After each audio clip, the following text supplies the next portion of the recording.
అంటే మనందరికీ గుర్తొచ్చేది మోతీచూర్ లడ్డు. అమ్మవారికి లడ్డు ప్రసాదం చేసి పూజ చేసుకుంటాం కదా, దానికోసం మోతీచూర్ లడ్డు ఎలా చేసుకోవాలో చెప్తాను. చాలా సింపుల్ అండి, చాలా తక్కువ ఇంగ్రీడియంట్స్తో అయిపోతుంది అండ్ ఎవరైనా చేయొచ్చు, చాలా ఈజీ.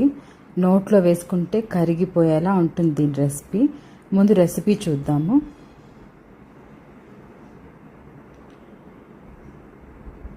దీనికి కావాల్సిన ఇంగ్రీడియంట్స్ కొన్నేనండి.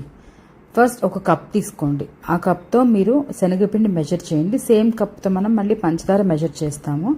సో ఒక కప్ శనగపిండిని ముందు జల్లించుకోవాలి. ఎందుకు జల్లించుకోవాలి అంటే మనకి దీనిలో ఉండలు కట్టిని మొత్తం పోయి నీట్గా పౌడర్ లాగా ఇలా పడాలన్నమాట. అప్పుడు మనం బూందీకి నీళ్లు కలుపుతున్నప్పుడు ఎక్కడ ఉండలు కట్టకుండా ఉంటుంది. మంచిగా దీన్ని జల్లించిన తర్వాత దీనిలో చిటికెడు బేకింగ్ సోడా వేయాలి.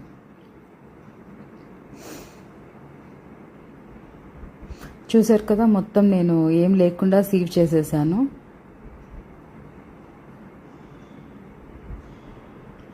నెక్స్ట్ ఇందులో 1 స్పూన్ సూజీ వేయాలి. 1 స్పూన్ సూజీ వేయటం వల్ల మనకి బూందీ అన్నది కొంచెం టెక్స్చర్ మారి బాగుంటుంది. తర్వాత 1 పించ్ బేకింగ్ సోడా వేద్దాం, ఎందుకంటే బూందీ మనకి ఉబ్బాలి కాబట్టి.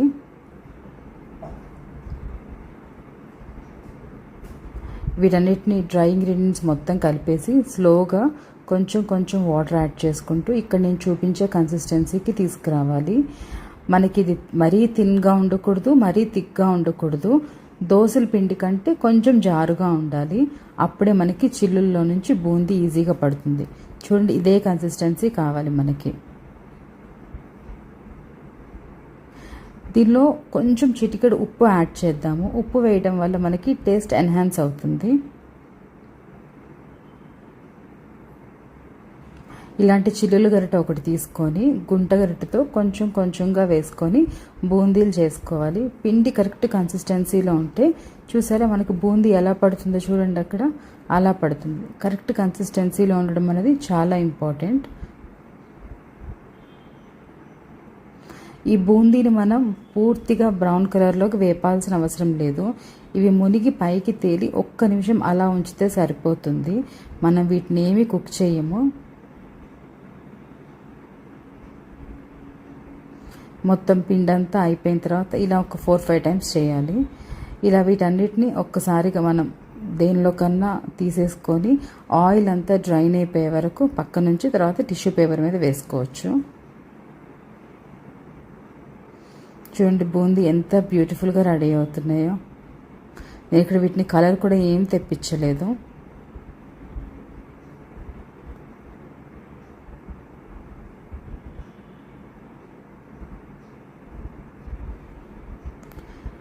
ఈ బూందీకి పక్కన పెట్టేసి దీనికోసం మనం పంచదార పాకాన్ని రెడీ చేద్దాము.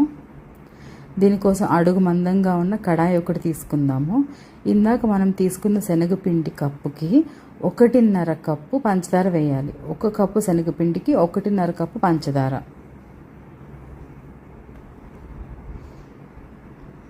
దీనికి 1 కప్పు నీళ్లు వేయాలి.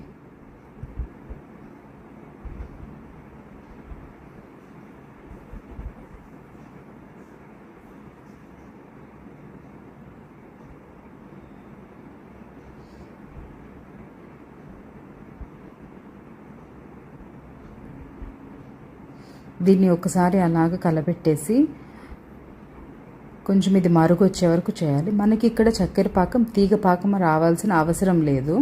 పంచదార కరిగి కొంచెం తీగ పాకానికి దగ్గరగా ఉంటే సరిపోతుంది. గులాబ్ జామ్ పాకం కన్నా తక్కువే ఉండాలి. దీనిలో కొంచెం యాలకుల పొడి, నేను ఆరెంజ్ ఫుడ్ కలర్ యాడ్ చేస్తున్నాను ఎందుకంటే షాప్స్లో దొరికినట్లుగా ఉంటుంది అని చెప్పి. నేను ఇక్కడ తీగ పాకం ట్రై చేయలేదు. దగ్గరికి వస్తే చాలు, కొంచెం స్టిక్కీగా అయితే సరిపోతుంది, మంచిగా మరుగుతుంది. ఈ మరుగుతున్నప్పుడు ఇందులో మనం బూందీని వేసేద్దాము. ఇప్పుడు బూందీని వేసిన తర్వాత గుర్తుపెట్టుకోవాల్సిన స్టెప్ ఏంటంటే, బూందీ వేసిన తర్వాత అంతా బూందీ తక్కువ పాకం ఎక్కువగా ఉందని చెప్పి కంగారు పడద్దు. బూందీ ఈ పాకాన్ని వెంటనే పీల్ చేసుకొని మనకి లడ్డు కన్సిస్టెన్సీకి వచ్చేస్తుంది. చూసారు, ఇక్కడ నేను బూందీ తక్కువ పాకం ఎక్కువగా అనిపించింది, కానీ జస్ట్ ఒక 1 మినిట్లో బూందీ మొత్తాన్ని పీల్ చేస్తుంది పాకాన్ని. కలర్ కూడా చూడండి ఎంత బాగా వచ్చిందో.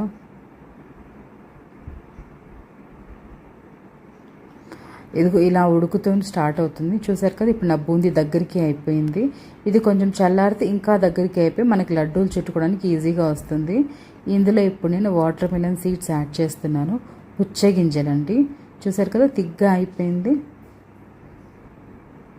దీన్ని కాసేపు మూత పెట్టి ఒక అరగంట వదిలేస్తే ఇంకా గట్టిగా అవుతుంది. ఇప్పుడు దీన్ని మనం చేతికి నెయ్యి రాసుకొని లడ్డూలు చుట్టుకోవాలి. దీనిలో ఒక 2 స్పూన్లు నెయ్యి కనుక వేసుకుంటే టేస్ట్ ఇంకా చాలా బాగుంటుంది. నేను ఇక్కడ అదే చేశాను. ఒక 2 స్పూన్లు నెయ్యి వేశాను.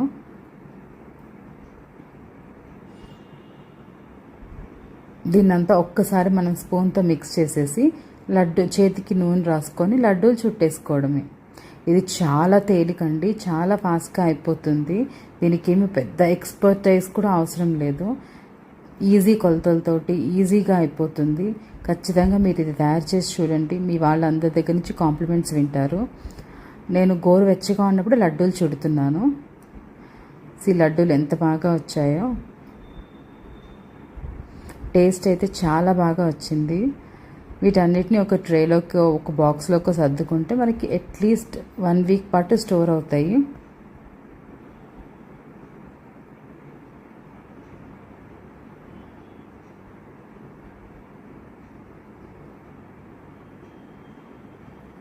నెయ్యి కూడా తక్కువ పడింది. మీరు కావాలి అంటే ఇందులో డ్రై ఫ్రూట్స్ కూడా యాడ్ చేసుకోవచ్చు. లాస్ట్ నేను ఇక్కడ వీటిని కొంచెం పిస్తాతోటి బాదాం తోటి గార్నిష్ చేస్తున్నాను. మరొకసారి అందరికీ దీపావళి శుభాకాంక్షలు. Stay safe. హ్యాపీ దీపావళి. నా ఛానల్ని ఇప్పటివరకు ఎవరైనా సబ్స్క్రైబ్ అవ్వకపోతే please do subscribe and follow our channel and like and comment చేయండి ఏదైనా డౌట్. హలో అందరికీ, ముందుగా అందరికీ దీపావళి శుభాకాంక్షలు. దీపావళి అంటే మనకు గుర్తొచ్చేది స్వీట్స్లో నా ఫేవరెట్ స్వీట్ ఈరోజు మీకు షేర్ చేయబోతున్నాను. ఇది మా అమ్మ చేస్తుంది నా చిన్నప్పటి నుంచి. అదే బాదుషా. దీన్ని చేయడం చాలా సింపుల్ అండి. చాలా తక్కువ ఇంగ్రీడియంట్స్తో అయిపోతుంది. కొలత గుర్తుపెట్టుకోవడం కూడా చాలా తేలిక. ఇంట్లో ఏదైనా ఒక కప్ తీసుకోండి. ఆ కప్ నిండా మైదా పిండి, దానికి 1/4 కప్పు పంచదార, 4 స్పూన్లు నెయ్యి మనం ఎందుకు యూజ్ చేస్తామంటే బాదుషా మనకి గుల్లగా రావడం కోసం యూజ్ చేస్తాం. అలాగే బేకింగ్ పౌడర్, బేకింగ్ సోడా, దీన్ని కలుపుకోవడానికి కావాల్సినన్ని వాటర్. ముందుగా మనం ఒక ప్లేట్లో మైదా పిండిని తీసుకొని దానిలో కొంచెం బేకింగ్ పౌడర్, కొంచెం బేకింగ్ సోడా. ఈ బేకింగ్ సోడా వేయడం వల్ల మనకి బాదుషా అన్నది ఉబ్బుతుంది. ఉబ్బడం వల్ల మనకి లోపలంతా గుల్లగా అవుతుంది.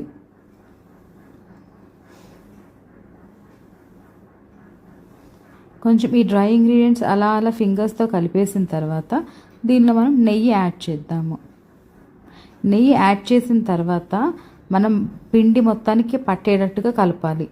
పిండికి నెయ్యి అంటడం అన్నది చాలా ఇంపార్టెంట్ అండి. ఎందుకంటే మనకు ఆ నెయ్యి అంటడం వల్లే మనకి బాదుషా అన్నది క్రిస్పీగా గుల్లగా వస్తుంది.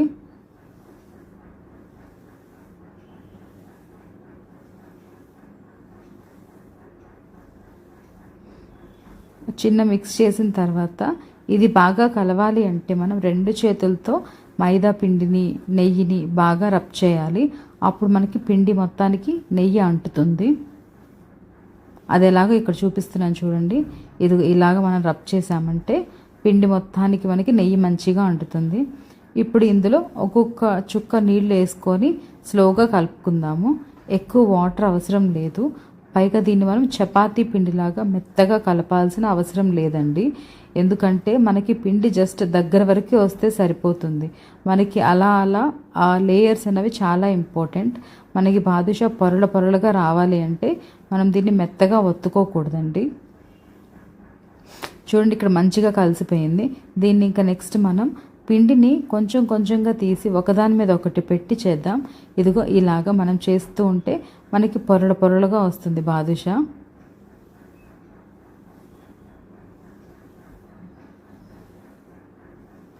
ఇలా చేసిన పిండిని కొంచెం దీనికి రెస్ట్ ఇద్దాం. పిండిని ఆడడానికి టైం పడుతుంది కాబట్టి 20 నిమిషాలు మూత పెట్టి పక్కన పెట్టేసేద్దాము. ఇది పక్కన పెట్టి నానే టైంలో మనం పంచదార పాకం రెడీ చేద్దాం. పంచదార మనకి 1/4 కప్పు పంచదారకి 1/2 కప్పు నీళ్లు వేయాలి. మళ్ళీ చెప్తున్నానండి, 1 కప్పు మైదాకి 1/4 కప్పు పంచదార, 1/4 కప్పు పంచదారకి 1/2 కప్పు నీళ్లు, ఇదే కొలతండి. పంచదార పాకం బాగా మరగాలి. మనకి పంచదార పాకం తీగ పాకం రావాల్సిన అవసరం లేదండి. పంచదార పాకం మనకి ఎప్పుడైతే చిక్కపడుతుందో బాదుషాకి పీల్చుకోవడానికి కష్టం అవుతుంది. మనకి చుట్టుపక్కల నానుతుంది కానీ లోపల వరకు వెళ్ళదు. అందువల్ల పంచదార పాకాన్ని మనం తీగ పాకం దాకా తీసుకురానవసరం లేదు. పంచదార కరిగి కొంచెం చిక్కబడితే సరిపోతుంది. గులాబ్ జామ్ పాకం కంటే తక్కువగా ఉంటే చాలు. ఇందులో మనం ఇలాచీ పౌడర్, అదే యాలకుల పొడి, తర్వాత కొంచెం కుంకుమ పువ్వు వేద్దాము కలర్ కోసం అండ్ ఫ్లేవర్ కోసం. పంచదార పాకం కొంచెం మరిగిన తర్వాత దీన్ని ఒకసారి చెక్ చేద్దాము. తీగ పాకం రాబోతుంది అన్న టైంలో మనం దించేసి మూత పెట్టాలి. మనం బాదుషా వేగిన తర్వాత ఇందులో వేసేటప్పుడు మనకి పంచదార పాకం మరీ వేడిగా ఉండాల్సిన అవసరం లేదు. మనకి గోరువెచ్చగా ఉంటే సరిపోతుంది. స్టవ్ కట్టేసి దీన్ని పక్కన పెట్టేసి బాదుషా వేపుకోవడానికి నూనెని వేడి చేద్దాం. నూనె మనకి ఎక్కువగా వేడి అవ్వకూడదండి. నూనె మనం చాలా లో హీట్లో పెట్టాలి. గోరువెచ్చని నూనెలో వేపుకుంటేనే మనకి లోపల వరకు బాదుషా అన్నది కుక్ అవుతుంది. ఈ నూనె వేడయ్యేలోపు మనం బాదుషా ఎలా ఒత్తుకోవాలో చూపిస్తాను.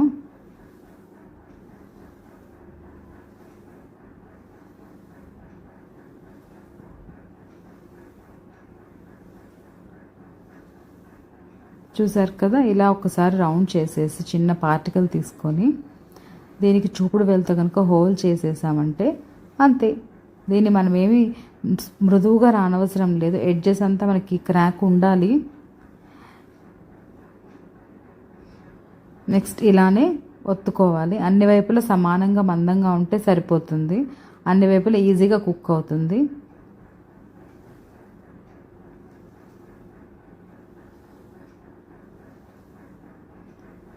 ఇలానే ప్రాసెస్లో మిగతా బాదుషాలన్నీ వత్తుకుందాము.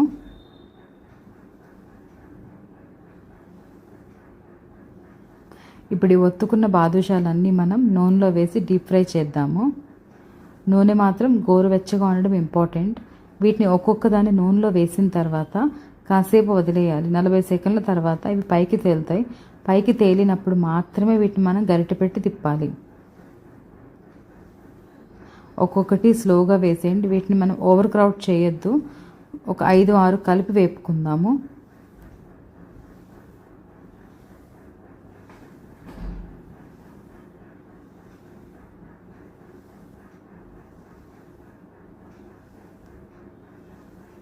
చూసారు కదా, 40 సెకండ్ల తర్వాత ఇవి పైకి వచ్చి తేలాయి.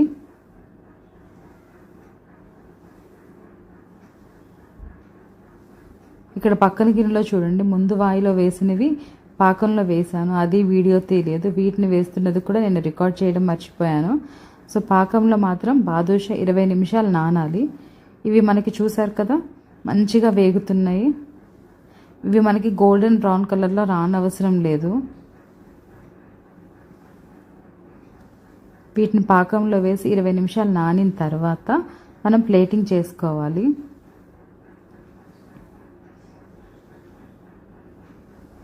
ప్లేటింగ్కి నేను కొంచెం గార్నిషింగ్ చేస్తున్నాను. అది పిస్తా పలుకులతోటి, బాదం పలుకులతోటి.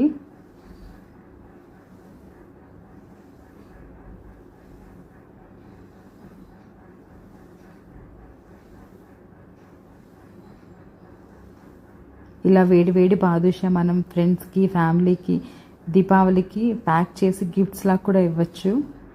చాలా మంచి కాంప్లిమెంట్స్ వస్తాయి మీకు. మెజర్మెంట్స్ అండ్ మనకి రైట్ టెంపరేచర్, నూనెకి, పంచదార పాకంకి, వీటన్నిటికీ మనకు కరెక్ట్గా చేసామంటే ఫస్ట్ టైం చేసేవాళ్ళు కూడా చాలా ఈజీగా చేసేయచ్చు. మీరు మీ ఇంట్లో ట్రై చేసి ఎలా వచ్చిందో నాకు కామెంట్ చేయండి. అలాగే ఏదైనా డౌట్ ఉన్నా కూడా కామెంట్ బాక్స్లో కామెంట్ చేయండి. Once again happy Deepavali.